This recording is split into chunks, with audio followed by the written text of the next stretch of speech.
உடம்புக்கு ரொம்ப ஹெல்தியான முருங்கைக்கீரை ராகியை வச்சு 10 நிமிஷத்துக்குள்ள இப்படி இன்ஸ்டன்ட் அடை பண்ணி பசங்களுக்கு கொடுத்தீங்கன்னா கண்டிப்பா வேண்டான்னு சொல்ல மாட்டாங்க.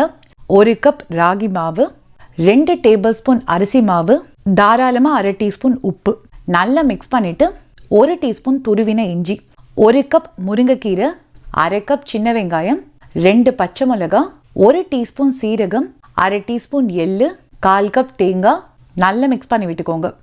1/2 கப் தண்ணி ஊற்றி நல்லா பிசைஞ்சிருக்கேன். இந்த மாதிரி சேர்ந்து வந்தோடனே கொஞ்சோண்டு நல்லெண்ணெயை மேலால தடவி தட்டு போட்டு மூடி வச்சிடுங்க. நல்லெண்ணெய் தடவி ஸ்ப்ரெட் பண்ணிட்டு கையில் கொஞ்சோண்டு நல்லெண்ணெய் தடவி உங்களுக்கு அடை எந்த சைஸ்க்கு வேணுமோ அதுக்கேற்ற மாதிரி மாவு எடுத்துக்கோங்க. பார்ச்மெண்ட் பேப்பர் மேலே வச்சு நல்லா தட்டிக்கோங்க. மேலால கொஞ்சம் நல்லெண்ணெய் தடவிக்கோங்க ட்ரை ஆகாமல் இருக்கிறதுக்கு. பார்ச்மெண்ட் பேப்பரை ஜென்டிலாக எடுத்தீங்கனாலே ஈஸியாக அடுக்க வந்துடும். நல்லெண்ணெய் சேர்த்து குக் பண்ணிக்கோங்க. 2 பக்கமும் நல்லா குக் பண்ணிங்கன்னா செம டேஸ்டியான முருங்கைக்கீரை ராகி அடை ரெடி. கிறிஸ்பியா ராகி தோசை பண்றதுக்கு அரிசி மாவு, மைதா, கோதுமை மாவு, முக்கியமா நான்ஸ்டிக் பேன் கூட வேண்டாம். வெறும் ராகி மாவு வச்சு 10 நிமிஷத்துக்குள்ள இன்ஸ்டன்டா தோசை வாக்குறதுக்கு 1/2 கப் ராகி மாவு, 1/2 கப் தண்ணி, 1/2 டீஸ்பூன் உப்பு, பச்சை மிளகாய், கேரட், வெங்காயம், 1 டீஸ்பூன் நெய், 1/2 டேபிள் ஸ்பூன் தேங்காய், முந்திரி பருப்பு, 1/2 டீஸ்பூன் சீரகம், கொத்தமல்லி, கருவேப்பிலை. அட்லீஸ்ட் 10 மினிட்ஸ் மாவை ரெஸ்ட் பண்ணிடுங்க. எண்ணெய் தடவி இருக்கிற தோசைக்கல்ல மீடியம் ஃப்ளேம்ல ஆன் பண்ணிக்கோங்க. பேன் சூடா இருக்கான்னு பாக்குறதுக்கு தண்ணி தெளிச்சிங்கன்னா இந்த மாதிரி நல்ல ஸ்ப்ரெட் ஆகணும். மாவை ஒரு வாட்டி நல்லா மிக்ஸ் பண்ணிட்டு மாவை ஒரு இடத்துல ஊத்தாம ஸ்ப்ரெட் பண்ணிட்டே ஊத்திடுங்க. உங்களுக்கு தோசை எவ்வளவு பெருசா வேணுமோ அதுக்கு ஏற்றபடி நல்லா ஸ்ப்ரெட் பண்ணிட்டு மேலால நல்லெண்ணெய் விட்டுக்கோங்க. தோசை திருப்பிய தண்ணியில டிப் பண்ணிட்டு திருப்பி விட்டுக்கோங்க. 2 பக்கமும் நல்லா குக் பண்ணீங்கன்னா மொறு மொறுன்னு ராகி தோசை ரெடி. ஒரு வாட்டி இதை ட்ரை பண்ணீங்கன்னா ரவை தோசைக்கு டாட்டா பை பை சொல்லிடுவீங்க. ராகி ஆப்பம், ராகின்னு சொன்னாலே வேண்டான்னு சொல்ற குழந்தைங்களுக்கு கூட இந்த மாதிரி சாஃப்டா ஆப்பம் ஆத்து கொடுத்தீங்கன்னா கண்டிப்பா சாப்பிடுவாங்க. 1/2 கப் ராகி மாவு, 1/2 கப் தண்ணி, 3/4 கப் தேங்காய், 3/4 கப் வெந்த சாதம், தாராளமா 1 டீஸ்பூன் உப்பு, 1 டீஸ்பூன் சர்க்கரை அரைச்சு பாத்திரத்துல மாத்திட்டு 2 டேபிள் ஸ்பூன் தண்ணி சேர்த்து 5லேருந்து 6 மணி நேரம் புளிக்க விட்டுருங்க. அப்படியே கூட வாக்கலாம். ஆப்பத்தை சுத்தி குட்டி குட்டியா ஹோல்ஸ் இருக்கணும். நல்லா சாஃப்டா இருக்கணும்னா 1/8 டீஸ்பூன் பேக்கிங் சோடா போட்டு நல்லா மிக்ஸ் பண்ணிட்டு ஆப்பம் பேன் சூடானோடனே மாவை ஆட் பண்ணி நல்லா ஸ்ப்ரெட் பண்ணிட்டு மூடி வச்சு குக் பண்ணீங்கன்னா டேஸ்டியான ராகி அப்போ ரெடி.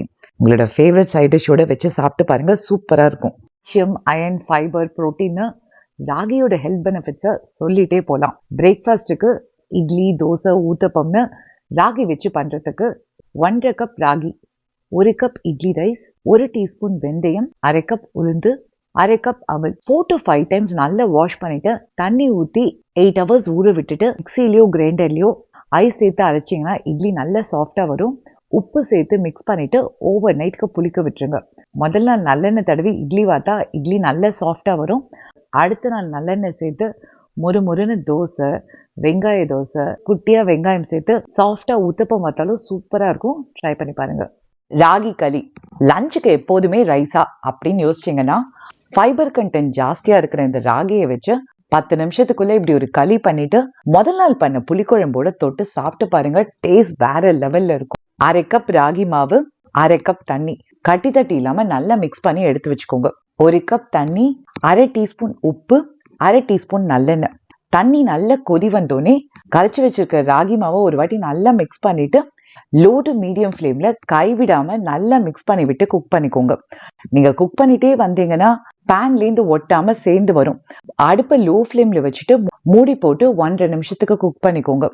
அடுப்பை ஆஃப் பண்ணிட்டு 1/2 டீஸ்பூன் நல்லெண்ணெயை மேலால நல்லா தடவிட்டு சர்வ் பண்ற வரைக்கும் மூடி வச்சிடுங்க. தாராளமா புளிக்குழம்பு, வேர்க்கடலை சட்னி, கீரைன்னு உங்களுக்கு பிடிச்ச சைட் டிஷ்ஷோட வச்சு சாப்பிட்டு பாருங்க, சூப்பரா இருக்கும். ராகி மாவோட நட்ஸ் சேர்த்து பண்ற இந்த ராகி மால்ட் பயங்கர ஃப்ளேவர்ஃபுல்லாக இருக்கும். உடம்புக்கும் ரொம்ப நல்லது. 1/2 டேபிள் ஸ்பூன் 3 முந்திரி பருப்பு, 1 ஏலக்காய், 1/2 டேபிள் ஸ்பூன் கடையில் வாங்கின ஆல்மண்ட் ஃப்ளவர் இல்லைன்னா 3 பாதாம் போட்டுட்டு அடுப்பை லோ ஃப்ளேமில் வச்சுட்டு ராகி மாவு நல்லா சூடான போதும். இப்போ அடுப்பை ஆஃப் பண்ணிட்டு சிட்டிகை குங்குமப்பூ போட்டுட்டு நல்லா ஆற விட்டுருங்க. ஆறின உடனே மிக்சி ஜாரில் இதை மாற்றிட்டு நல்ல பவுடராக அரைச்சிக்கோங்க. அந்த மிக்சி ஜார்லேயே 1/2 கப் தண்ணி ஊற்றிட்டு 1 டேபிள் ஸ்பூன் சர்க்கரை இது எல்லாத்தையும் நல்லா சேர்ந்தாப்புல அரைச்சிக்கோங்க. ஒரு அகலமான அடிகனமான பாத்திரத்தில் 1/2 கப் பால் ஊற்றி பாலை கொதிக்க விட்டுக்கோங்க. பால் சூடானோடனே அதில் நம்ம அரைச்சி வச்சதை போட்டுட்டு இந்த மாதிரி ஒரு விஸ்கை வச்சு நல்லா சேர்ந்தாப்புல மிக்ஸ் பண்ணி விட்டுக்கோங்க. இப்போ அந்த மிக்ஸி ஜாரில் 2 டேபிள் ஸ்பூன் பால் ஊற்றிட்டு நல்லா மிக்ஸ் பண்ணிவிட்டு சேர்ந்தாப்புல இந்த மாதிரி நுழைச்சிட்டு கொதி வந்தோடனே அடுப்பை ஆஃப் பண்ணிக்கோங்க.